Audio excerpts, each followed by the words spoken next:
오늘 이렇게 주보 앞 칼럼에다가 일주일 동안 기도하면서 말씀 준비하면서 하나님께서 이렇게 생각나게 하셨던 이야기들을 이렇게 적어봤어요. 10대 후반에서 20대 초반에 하나님을 섬겼던 교회, 제 평생 아마 참 잊을 수 없는 그런 교회의 기억이어서 또 부끄럽지만 여러분들과 나누고 싶은 마음도 있었습니다. 그때 저는 제 아내를 만났고, 여러분 칼럼을 혹시 읽어보셨으면 아시겠습니다만은 그때 제 개인적인 상황은 제 평생에 가장 힘들었던 때였습니다.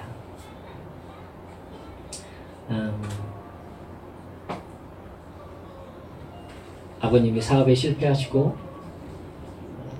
사업에 실패한다는 것이 무엇인지 자식들은 압니까? 그게 뭔지를 어떻게 압니까? 아버지가 사업에 실패했다는 걸 실패했는가 보다 라고 하는 거지.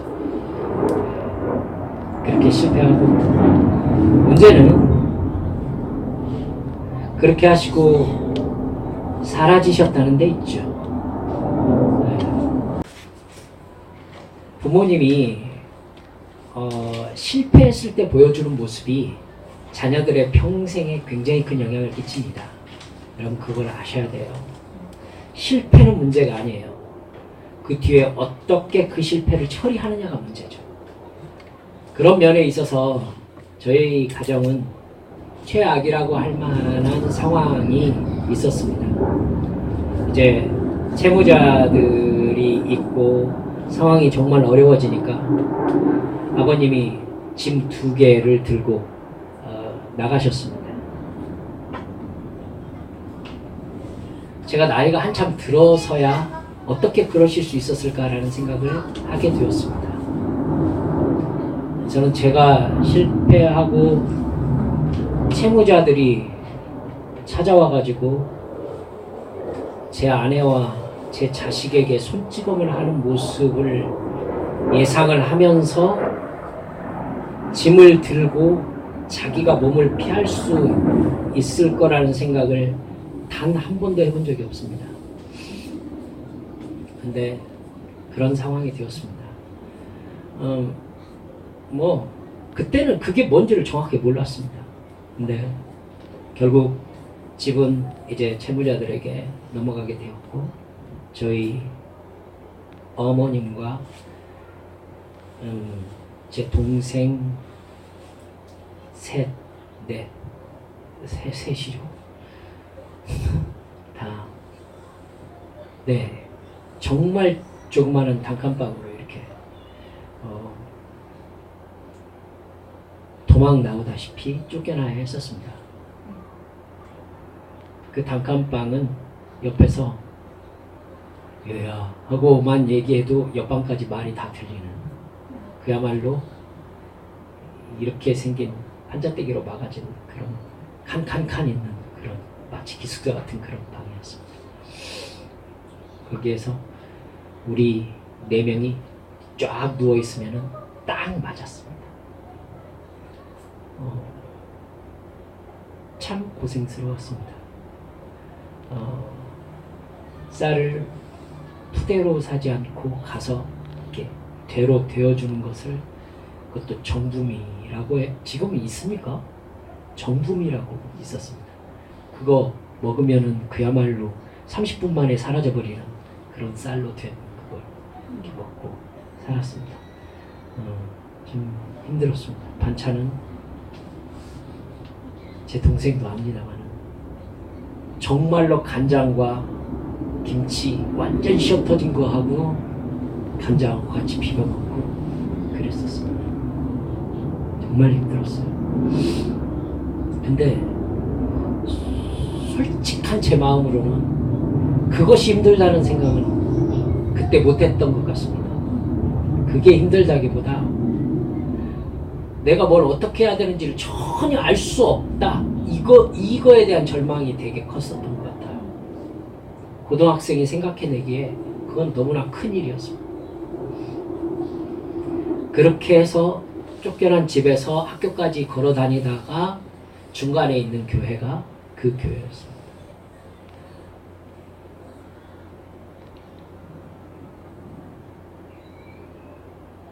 공부가 잘 집중이 되지 않았기 때문이었는지도 모르겠습니다. 교회 다니면서 참 열심히 기도했습니다. 그건 제 열심이 아니었어요. 사실은 돌아놓고 보니까 하나님께서 저를 사랑하시는 방법이었다라는 생각을 진짜 하게 됩니다. 하나님께 매일 학교 끝나고 나와서 교회 들렸다가 집으로 오는데 교회에 들려면은 거기가 문을 열면 빽 소리가 납니다. 문을 열고 들어가가지고 맨 뒷자리 의자에 앉아가지고 기도하면 뭐라고 기도해야 될지를 모르겠는 거죠. 뭐라고 기도를 해야 되는지.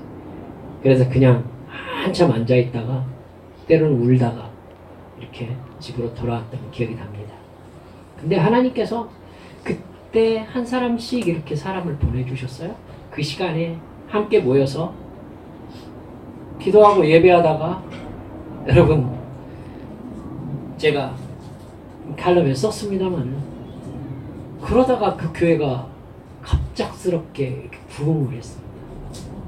굉장히 제 평생에 경험한 두 번째 부흥이었습니다.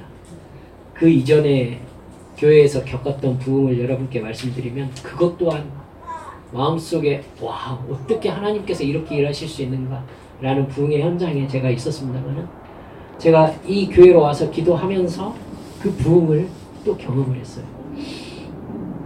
성령님께서 강력하게 임재하시는 수련회가 있었고 매일매일 모여서 기도하는 청년들이 있었고 학생들이 있었고 교회는 언제나 사람이 복잡고였습니다. 저도 교회에서 살다시피 그리고 사모님이 저를 재우고 먹이다시피 하면서 교회에 있었죠. 그때 제가 정말 많이 들었던 어머니한테 들었던 소리가 뭐였냐면 교회가 오면 그렇게 교회 미쳐가지고 교회 다니면 돈이 나온다디야 쌀을 준다디야 그 소리를 정말 많이 들었습니다. 근데 저는 교회 가서 밥도 먹고 잠도 잤습니다. 그러니까 저는 나온 거예요. 여러분 근데 그때 들었던 그 어머니의 말이 제 평생에 정말 중요한 어떤 생각의 어떤 생각거리였던 것 같아요. 과연 교회에 가면 뭐가 나오는가? 쌀이 나오는가? 돈이 나오는가? 내게 이익되는 것이 뭐가 나오는가? 아마 저희 어머니도 아마 큰 실망 속에서 그 얘기를 하셨을 거라고 생각됩니다. 그때 저희 집은 신앙생활을 할 수가 없었습니다. 아버님이 안 계시고 어머님은 매일 아침 7시에 나가셔서 밤 11시에 들어오시는 막일을 해야 했었습니다. 그리고 집에는 제비새끼 같은 애들이 밥 달라고 아무렇게나 널브러져 자는 애들이 집에서 어머니를 기다리고 있어요. 얼마나 답답했겠습니까? 그때 어머니 40도 안 되었었는데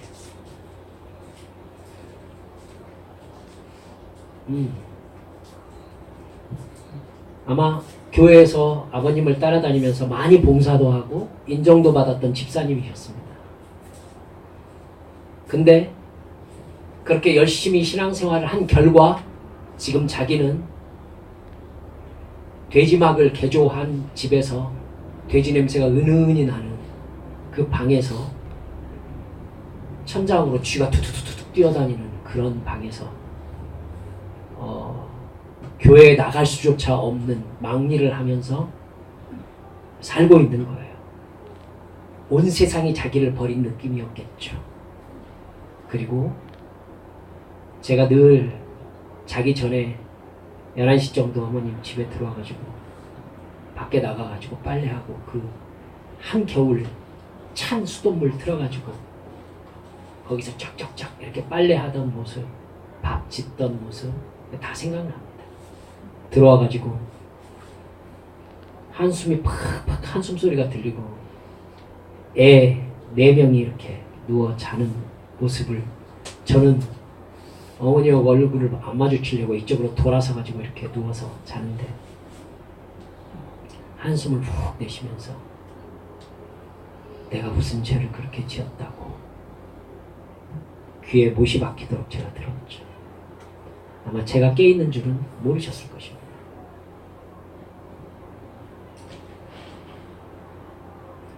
그런데 제가 그 교회를 뭐라도 있는 것처럼 아주 그냥 주구장창 거기 다니면서 사는 겁니다. 그러니 어머니에게 어떻게 부의었겠습니까? 저런 멍청한 놈. 그게 아무것도 아니라는 걸 아직도 모르는구나. 이 생각이었겠죠. 그렇죠? 아무것도 아니라는 걸 모르고 멍청한 놈 교회에 미쳐가지고 저렇게 다니는구나. 이런 마음이셨겠죠. 그 마음 안에는 자기 삶을 이렇게 되도록 내버려둔 하나님에 대한 원망이 왜 없겠습니까? 사랑하는 여러분들이요. 하지만 지금에서 제가 하나님 앞에 무릎 꿇고 기도하면서 느끼는 것이 그렇습니다. 그때 내가 정말 성령 충만했구나 라는 걸 정말 느낍니다. 왜인 줄 아세요? 제가 그때 교회 가가지고 하나님 앞에 기도하면 강력하게 방언의 역사가 저에게 일어났습니다. 근데 방언을 어떻게 하는지 알려준 집사님께서 저에게 성경 그대로 펴놓고 저에게 가르쳐 주셨는데 방언을 하거든 하나님께 통역을 구해야 된다 라고 가르쳐 주셨어요. 그래서 저는 방언을 계속 하다가 어떻게 통역을 하게 해주세요 라고 기도를 못하고 그냥 방언만 계속하고 끝나는 거예요. 그래서 마음속에 통역을 해야 될 텐데 이 생각이 이제 들었죠. 그랬는데 어느 날 방언을 하다가 방언이 뚝 끊기는 상황이 발생을 했어요. 그리고는 갑자기 한국말로 기도가 확 나오는 거예요. 그래서 마음속에 이건 내가 하는 게 아니라서요. 지금 이상하더라고요. 그래서 집사님께 물어봤어요. 그랬더니 그게 통역이야. 그렇게 얘기를 해주시더라고요. 근데 말이죠. 여러분 방언 통역을 하면은요. 뭐가 나오는 줄 아세요? 여호와 우리 주여 주의 이름이 온 땅에 어찌 그리 아름다운지 주의 손가락으로 지으신 주의 하늘과 주가 베풀어 두신 달과 별을 보오니 사람이 무엇이간데 주께서 저를 생각하시고 이렇게 귀히 여기십니까? 내 영혼아 주를 찬양하라. 그가 나를 이렇게 사랑하시는구나. 그가 내 영혼을 끝까지 인도하시리로다. 뭐야 이게? 여러분 제가 지금 먹을 게 있습니까? 되는 게 있어야지. 되는 게 아무것도 되는 게 없는 거예요. 지금 저희 집은요 먹을 게 없어가지고는 쌀 떨어졌는지 궁금하고 이제 김치 없어가지고 어떻게 해야 되나 간장에다 비벼 먹고 깨 뿌려가지고 맛있어요. 학교를 간신간신히 다녔어요. 차를 탈 수 없어서 늘 걸어 다녔습니다. 그렇게 걸어 다녔어요. 그리고 수업료를 낼 수가 없었습니다. 굉장히 진짜 창피하더라고요. 그때는 수업료 고지서 나눠주고 이렇게 세워가지고는 너 언제까지 내냐 이렇게 물어보거든요. 그 되게 창피하더라고요. 그렇게 다녔어요. 그러니까 아무것도 없어요. 아무것도 없고 도대체 앞날도 캄캄하고요. 뭐가 될 거란 생각이 아무것도 없어요. 그런데요, 교회 가서 기도하면은 방언이 쏟아져요. 그리고 방언이 뚝 그치면서 통역이 나오는데 하나님께서 나를 너무너무 사랑하신다는 거예요. 그리고 주님께서 내 영혼을 끝까지 책임지신다는 거예요. 우리 주님께서 나를 너무너무 귀히 여기시는 하나님의 종이라는 거예요. 이게 뭐냐고, 이게. 그러면 돈을 주셔야지. 그런데 제 마음속에서는 돈 달라는 소리가 한 번도 해본 적이 없어요. 그래서 어느 날인가 내가 그걸 달라고 안 해가지고 안 주시나? 이런 생각이 들 정도로. 사랑하는 여러분들이요, 이제 여러분도 확실히 아시기 바랍니다. 여러분이 아무것도 없습니까? 여러분이 하나님께 기도하는 기도 제목들 아무것도 응답된 것이 없습니까? 그리고 여러분의 삶 속에 어려움만 있습니까? 그런데 교회만 가면은 이상하게 즐겁습니까? 호주머니에 돈 10,000원도 없는데 교회 가가지고 세상을 다 가진 것 같이 웃으면서 성도들하고 얘기합니까? 그리고 교회에 있고 싶습니까? 기도만 하면 하나님께서 나를 너무너무 사랑하시는 게 여러분의 심장에 울려 퍼집니까? 아무것도 가진 게 없으면서 예배 시간에 손들고 세상이라도 다 가진 것처럼 손들고 하나님께 찬양하고 기도하고 눈물 흘리면서 여러분이 마치 이것이 마지막 날인 것이냐 하나님 앞에 예배하는 여러분의 모습을 발견합니까? 그게 성령 충만입니다. 저는 우리가 오늘 읽었던 시편 8편을 사도 바울이 왕이 되어가지고 궁궐에 편안하게 거하면서 지었다고 생각하지 않고 있습니다. 그 배경이 사무엘하 10장 11장부터 나타나기 시작합니다. 다윗이 전쟁터에 나가지 않아도 되고 이제 자기 부하 장수들을 보내가지고 전쟁을 치를 수 있게 되었을 때, 그때 다윗은 곧바로 범죄했습니다. 그 다윗이 이런 시를 쓸 수가 없어요.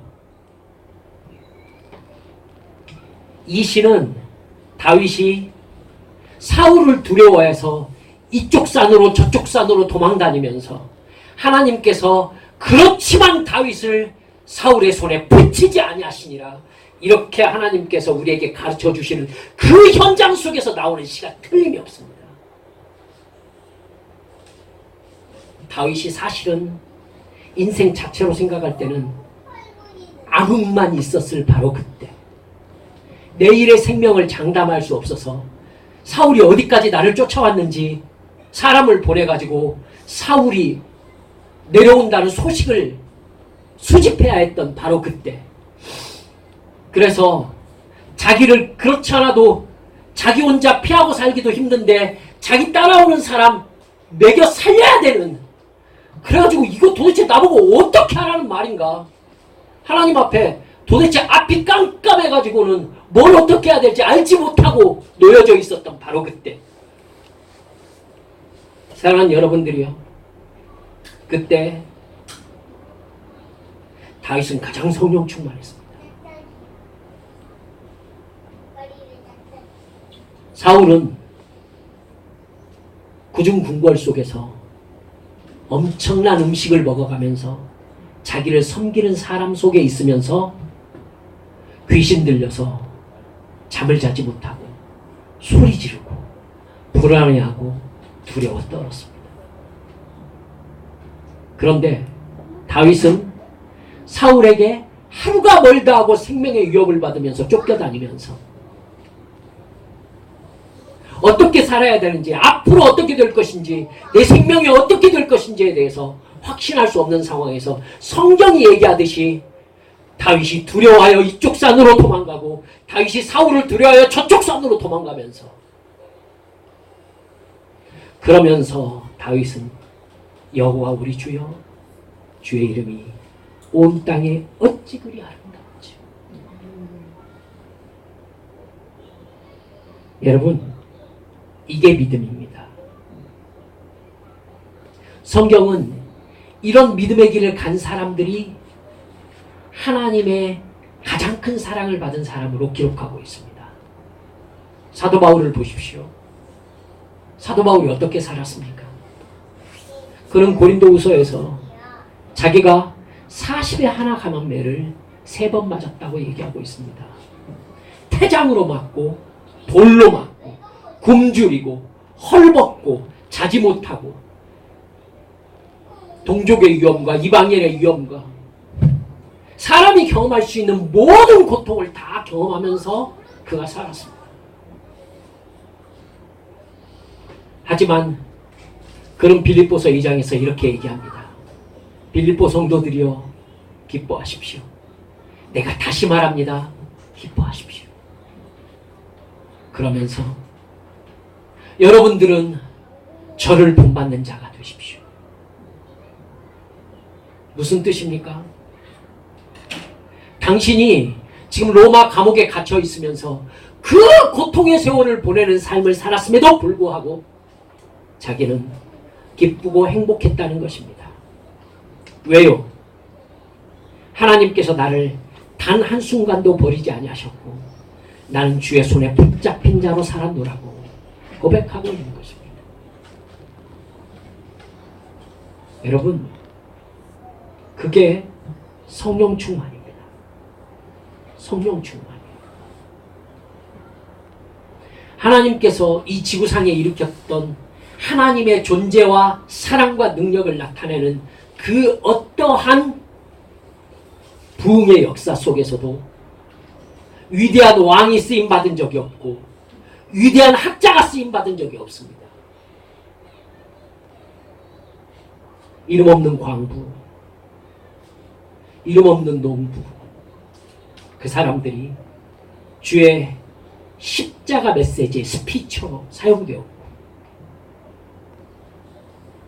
여러분, 그들로 인해서 영국이 변했고 웨일즈가 변했고 미국이 변했고 한국 땅이 변했습니다.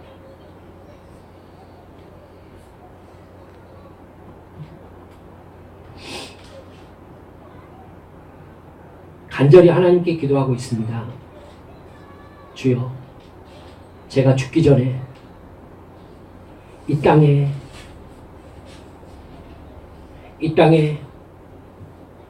성령 충만해서 자기 자신을 쏟아내며 십자가 앞에서 자기 가슴을 쥐어뜯으며 회개하는 그 회개의 예배를 제가 목격하게 해주시옵소서.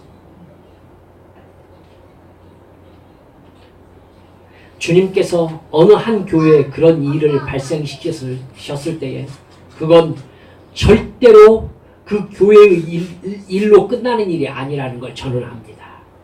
저는 그걸 경험으로 알고 있어요.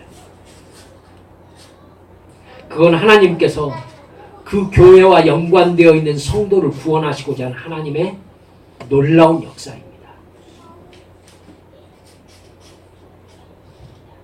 웨일즈 부흥운동의 주역 이반 로버츠라는 사람이 있습니다.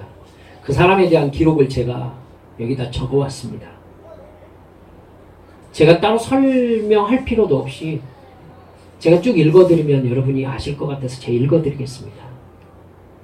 오전 예배 때 여러분, 우리나라 1907년에 있었던 평양 대부흥운동과 연관되어진 역사를 여러분께 함께 나누었었죠. 웨일즈 부흥운동이 1904년에 있었습니다.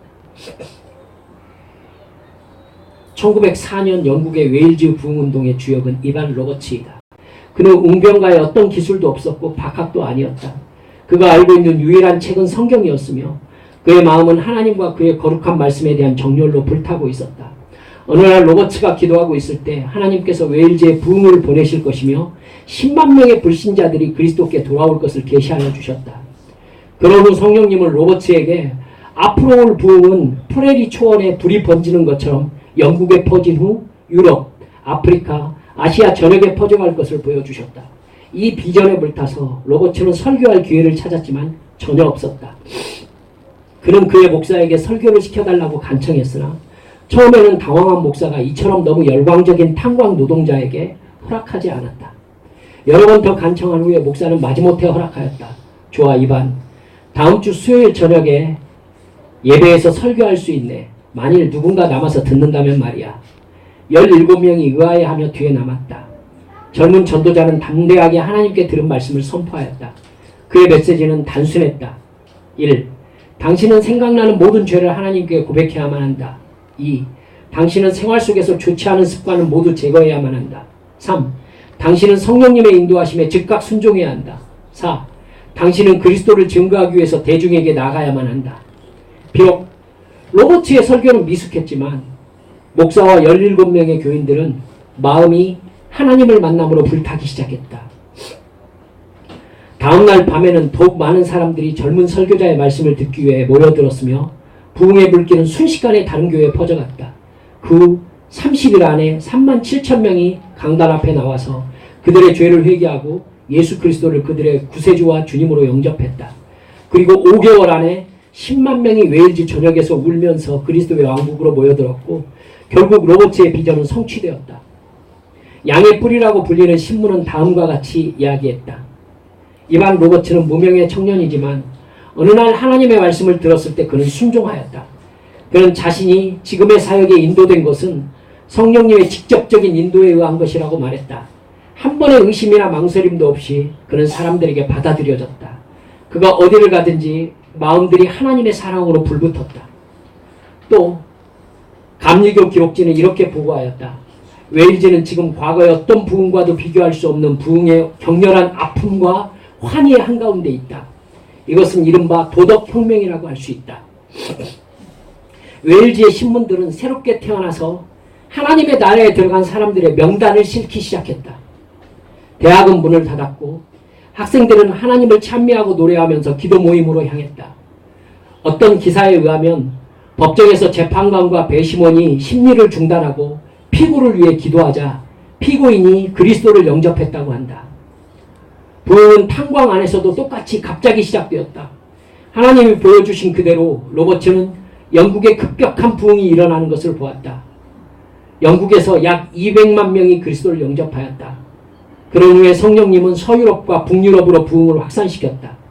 사람들은 이반 로버츠를 웨일즈의 존 웨슬리라고 불렀다.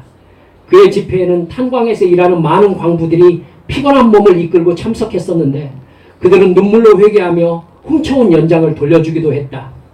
웨일즈의 부흥운동은 그 지방에 사회정화운동을 가져와 술집과 당구장이 텅텅 비고 형무소 죄수들에게까지 전도운동이 일어났다고 한다. 무엇보다 우리가 주목할 것은 이처럼 뜨겁고도 강력한 웨일즈 부흥운동은 영국 전역과 미국, 캐나다, 인도, 중국뿐 아니라 한국에게까지 영향을 미쳤다는 점이다. 당시 미국의 존스턴 목사가 직접 웨일즈를 방문한 후에 1906년 9월 서울의 장로회 연합회에서 웨일즈 부흥운동을 간증하였다. 그때 그곳에 모인 선교사들과 목사들이 큰 감동과 도전을 받고 한국교회 부흥을 갈망하게 되었는데 이것이 1907년 평양 대부흥운동으로 연결되었던 것이었다.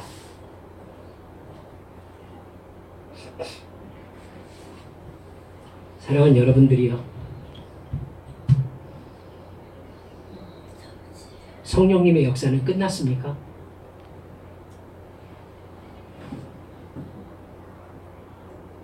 우리가 눈물을 쏟으며 주 예수 앞에 나아가 당신의 십자가가 아니면 나는 아무것도 아닙니다 하고 울며 부르짖으며 내 인생을 당신께 드리겠나라고 얘기하던 그 믿음의 시기는 지나간 겁니까?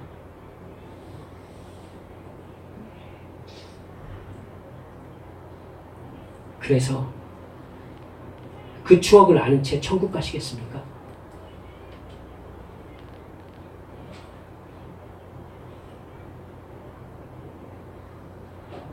감히 여러분께 도전하고 싶습니다.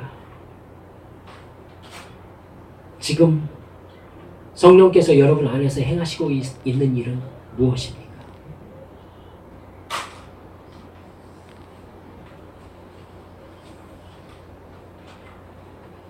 주님을 만났습니까? 여러분이 만난 주님은 지금 여러분의 마음 속에서, 여러분의 관계 속에서 무슨 일을 하고 계십니까? 가만히 지켜보고 계십니까?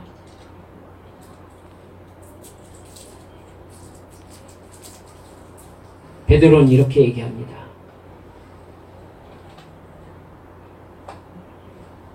사탄이 우는 사자와 같이 삼킬 자를 찾고 있다. 우는 사자와 같이 삼킬 자를 찾고 있는 사탄 앞에서 여러분에게 임재하신 성령님은 가만히 계시고 계신단 말입니까? 우리 안에 임하신 예수님은 울며 삼킬 자를 찾는 사탄 앞에서 침묵을 지키고 계신단 말입니까? 가만히 지켜보고 계신단 말입니까? 이것처럼 말이 안 되는 말이 어디가 있습니까?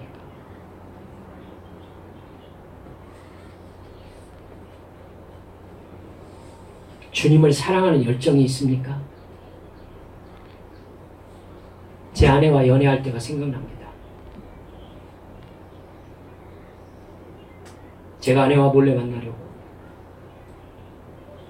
쌍용 아파트 뒤로 들어가면 창문이 이만큼 열립니다. 그리고 아내가 바로 나옵니다. 그리고 제 차를 타고 아내가 저에게 한 소리를 저는 잊을 수 없습니다. 그때는 오빠였습니다. 오빠 차 소리는 금방 구분이 가. 수십 대가 차가 지나다니겠죠.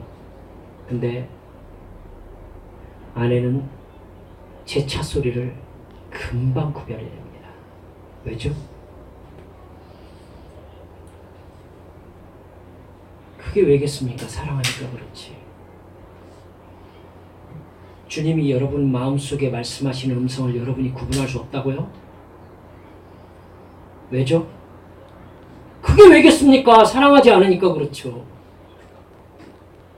그게 못 알아듣는 게 가능합니까? 그게?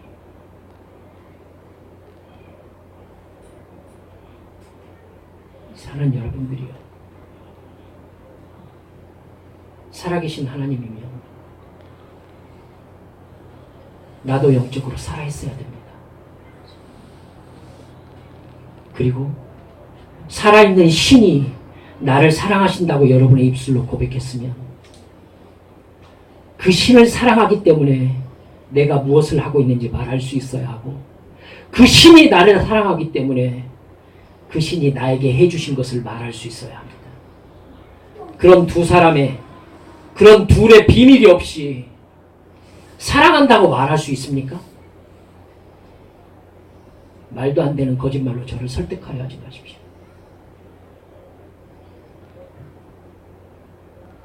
기도하려고 합니다. 사랑하는 여러분들, 한국교회 어디에 회개와 새롭게 되어짐과 구원의 역사가 있는 예배가 지금 있습니까? 성령의 압도하는 능력이 회중을 사로잡고 가슴을 치며 자기 죄를 쏟아놓는 그런 예배 한국교회 어디에 있습니까? 저 그 교회 성도가 되고 싶습니다.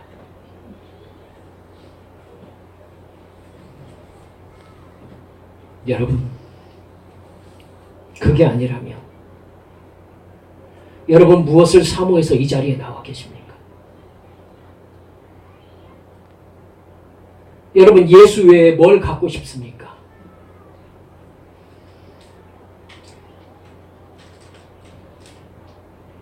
예수님이 나의 구주시라는 그 고백 외에 무엇이 더 필요하십니까? 이 시간 주님께 기도하면서, 주님, 나의 회개를 받으소서.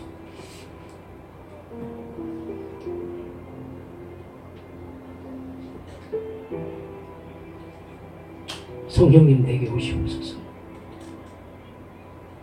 가만히 계시지 마시고 나의 심령을 후벼파시옵소서. 내 죄악을 드러내시옵소서. 나의 게으름을 말씀하시옵소서. 나의 음란함을 말씀하시옵소서. 나의 더러운 욕망을 말씀하시옵소서. 내가 회개하겠나이다. 주여, 나를 이대로 두지 말아 주옵소서. 이렇게 언젠가는 하면서 기다리다가 내 죽음의 순간을 맞이하지 않도록 나를 긍휼히 여겨주소서. 주여, 주님 앞에 어찌할 바 모르는 마음으로 나왔사오니 나를 다시 그 성령 충만함으로 인도하사 당신의 핏물 떨어지는 그 십자가 앞에서 내 죄를 고백하는 그 눈물의 밤을 내가 다시 경험케 하옵소서. 이 시간 주님 앞에 함께 통성으로 기도하시겠습니다. 기도합니다.